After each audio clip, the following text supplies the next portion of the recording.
So I was in Eastern Congo. I was based out of Bukavu and traveled in South Kivu province. And I was with Rebuild Hope for Africa, which is a local NGO.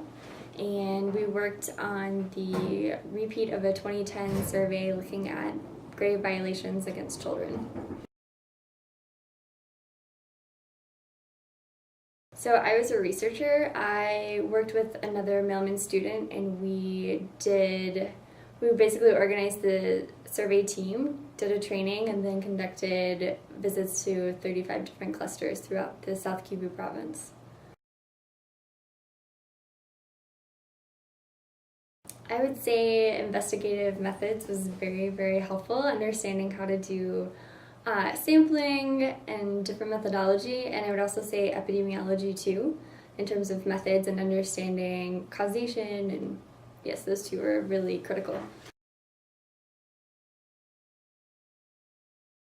I would say there was one point we were on an island in Ijwi, and there was a moment where our surveyors kind of took over and tested each other as to what the methodology was, how to sample, how to find villages, and they really were able to talk it out, and we just sat back and were amazed as to how far they had come in a month from us arriving there. So that was a highlight, that they could do everything independently from us.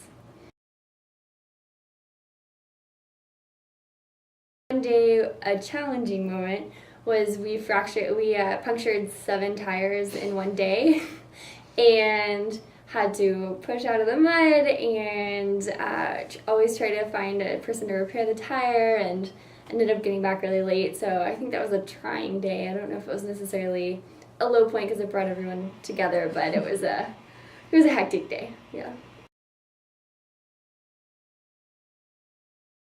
I really like the region, and I like thinking about what's happening in provinces and trying to relate that information back.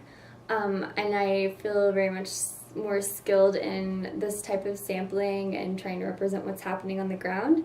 And I think for me, I would like to apply those skills to then be able to relate it directly to programming rather than advocacy. I think this summer we were more focused on advocacy. So I would like to build that bridge between what we did this summer to different programming plans for other NGOs, etc.